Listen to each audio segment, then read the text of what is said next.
Hi guys. So today I really wanted to talk about something that I have been giving up, which is huge for me. And I really want to share with you guys my progress on this and maybe help you with this. And what that is doubting myself as a practicing pagan and as a witch and as a spiritual person. This is not something that's easy to get over.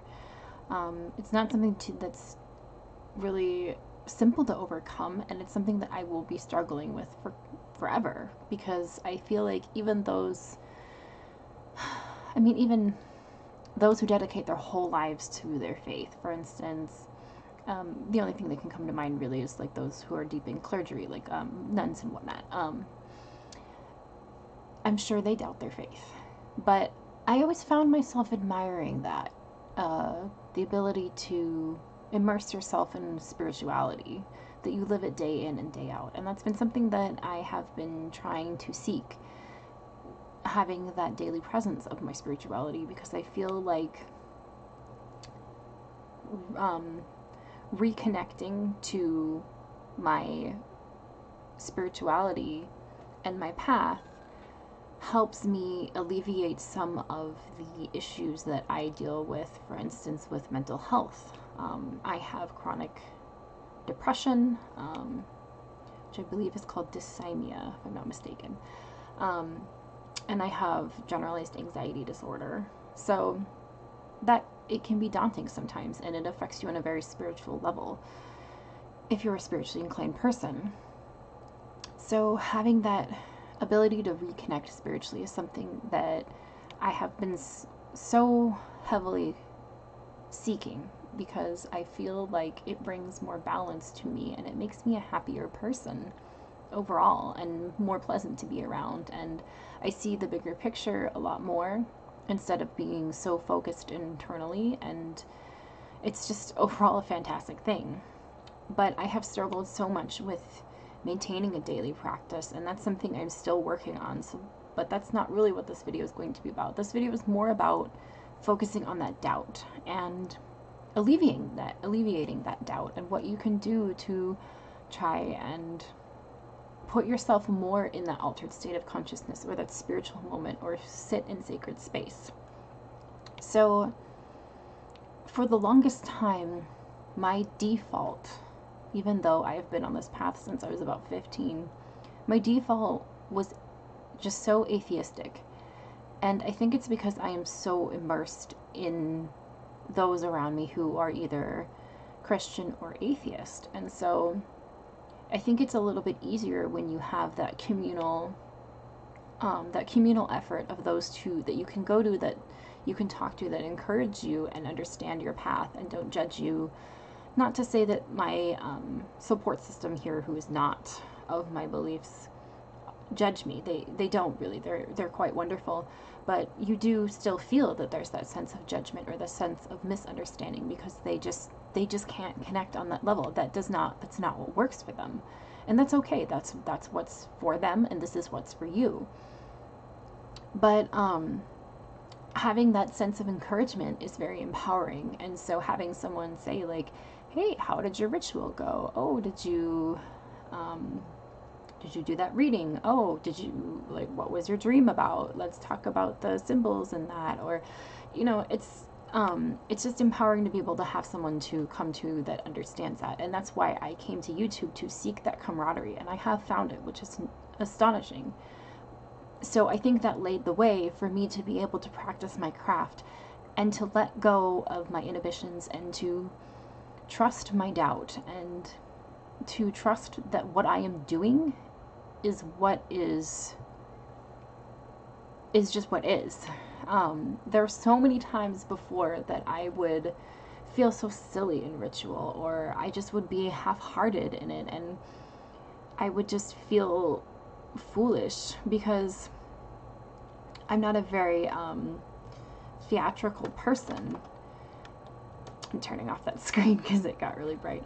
And so that had been kind of difficult for me to go into ritual, which most ritual in paganism is theatrical.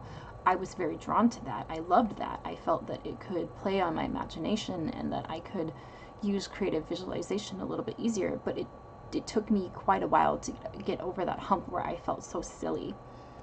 And silliness isn't bad. I mean, you have to learn to laugh sometimes, even in your magical workings. If you knock over a candle and wax spills, try not to get too frustrated about it. Just clean it up and move on. And that's something that also took me quite a bit to get over in the early days of my path.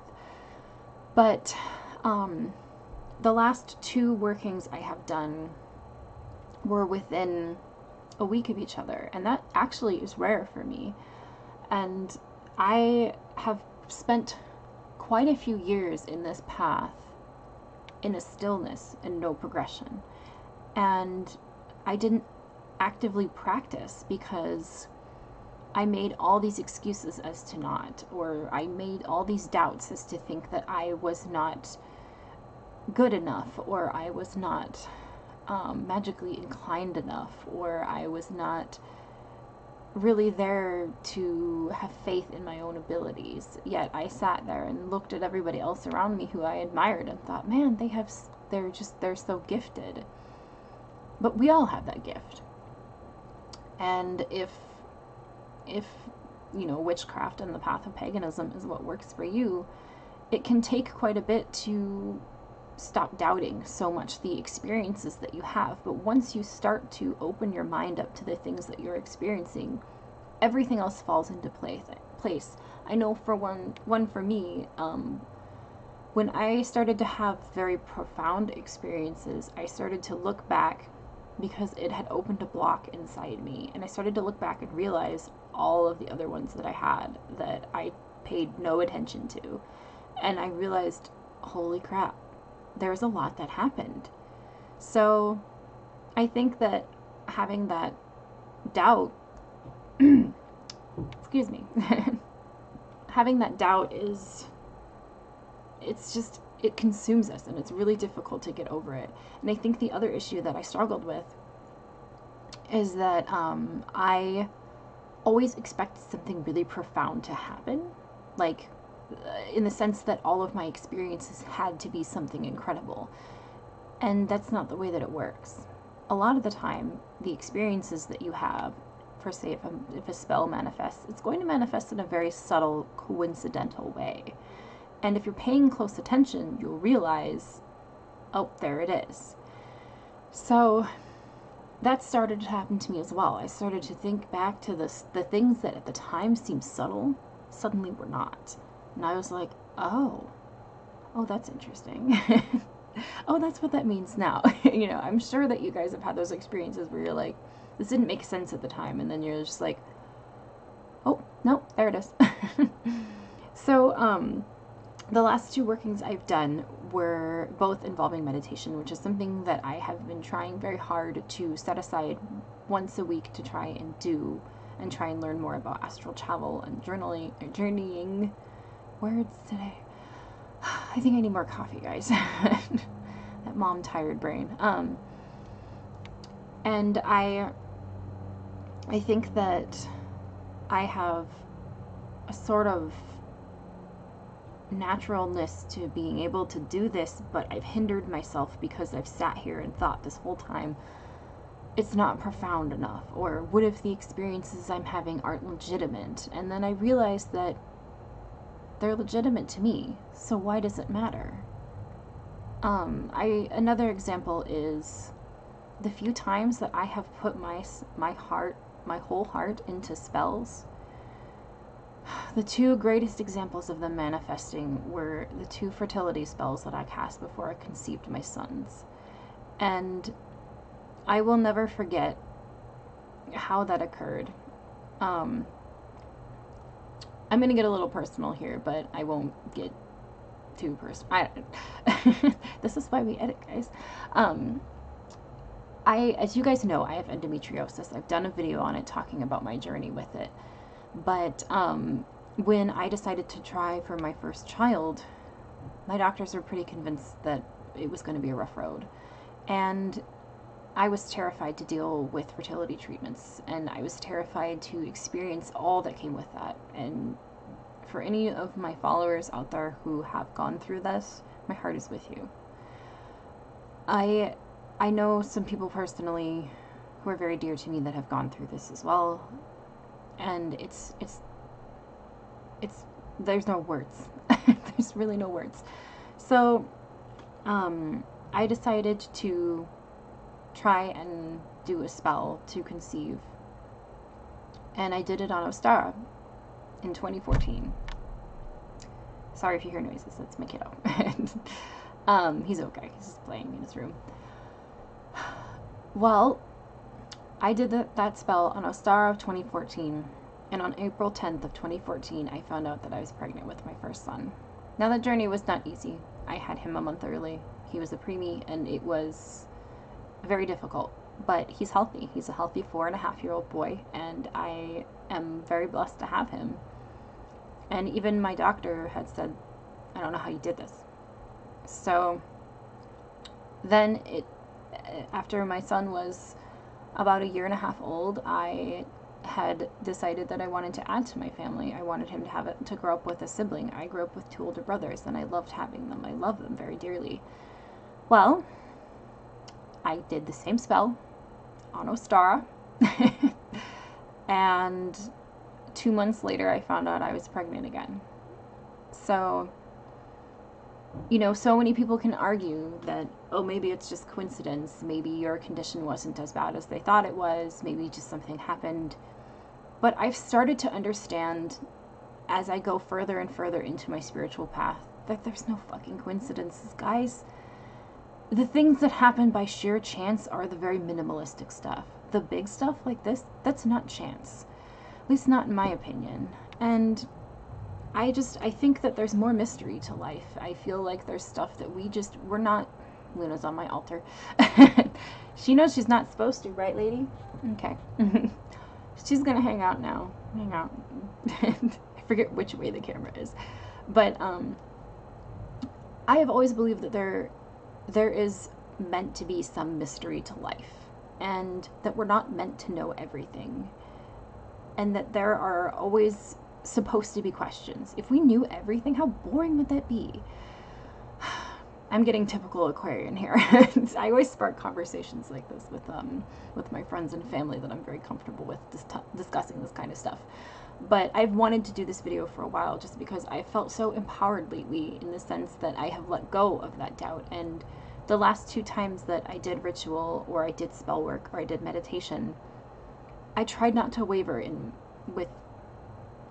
into that dark space of doubt, thinking that I wasn't enough, or that I couldn't do this, or that what I was experiencing was not legitimate, because it is. It's legitimate to me, and it's profound, and it's powerful. And I encourage you guys to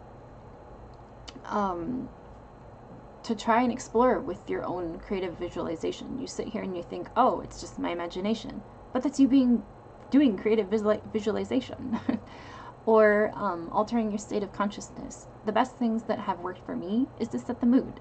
So I used to never practice my craft except for in silence, and then I realized this is not working for me. I need to have some sort of stimulation to alter my state of consciousness. Smack the desk. So I decided to incorporate music, and there's a lot of resources on YouTube for various different types of music, any type of guided meditations and stuff like that. YouTube is a wonderful, wonderful tool for finding that sort of stuff. I personally love like instrumental fantasy music or nature sounds. I've used acoustic guitar music and stuff too, so it's been amazing. But the one thing that I will highly encourage, and I'm going to get a little techie here, is find yourself either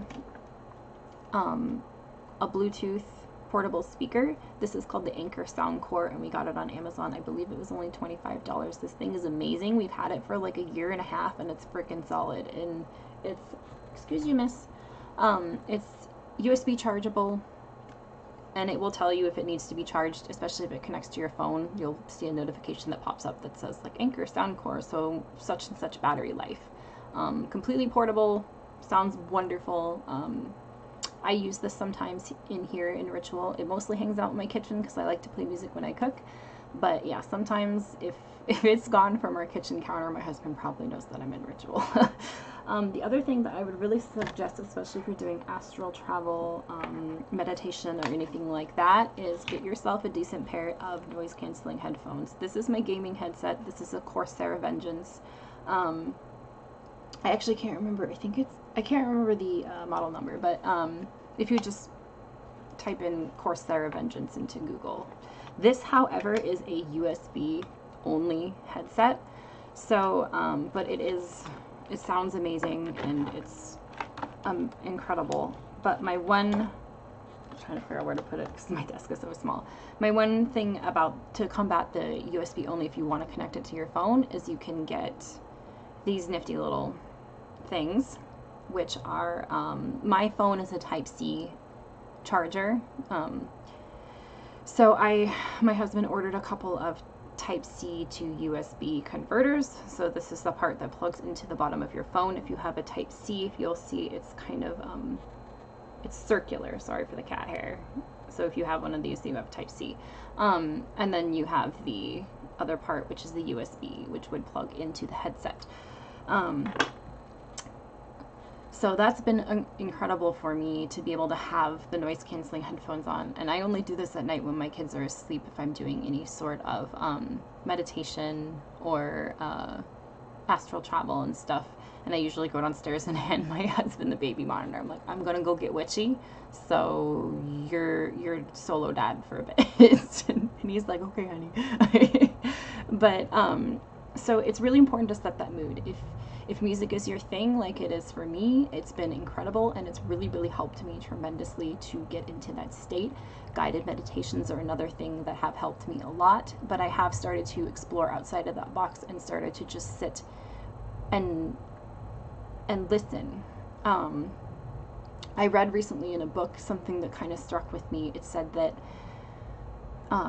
prayer, spell work, and ritual are speaking to the divine. But when you sit in sacred space and you open yourself up in meditation, you are listening to the divine. And it's a lot easier to speak than it is to listen. So that's something to think about. But I will sing high praises about music. It has worked for me. The other thing is that just set the mood. Take a shower before, take a bath before, even meditate in the bath if that's what works for you. Dim the lights, turn on candles, burn your favorite incense, anything that gets you into that state. Do a tarot reading before if that's what first puts you in there. But trust what you're experiencing is for you, and it's what you need to see, hear, smell, or understand. Trust your senses. Open your third eye. Trust what you are feeling. I know it's not easy, and it's something that I'm still struggling with tremendously, but I have made so much progress with this that I just was so excited to share with you guys. So I hope that this video was helpful, because it's been an amazing journey for me so far. And if you guys have any questions, or if you want me to elaborate on this topic, or maybe do an update video at some point, I would love to. If there's anything else that I can hopefully help answer or encourage with, you know where to find me. Put a link down, or put a comment down below. And that's all for today. Today is Friday, Freya's day. I seem to make videos on Friday. Maybe Freya's encouraging me. We all know she's my lady. But that being said, blessed be, guys.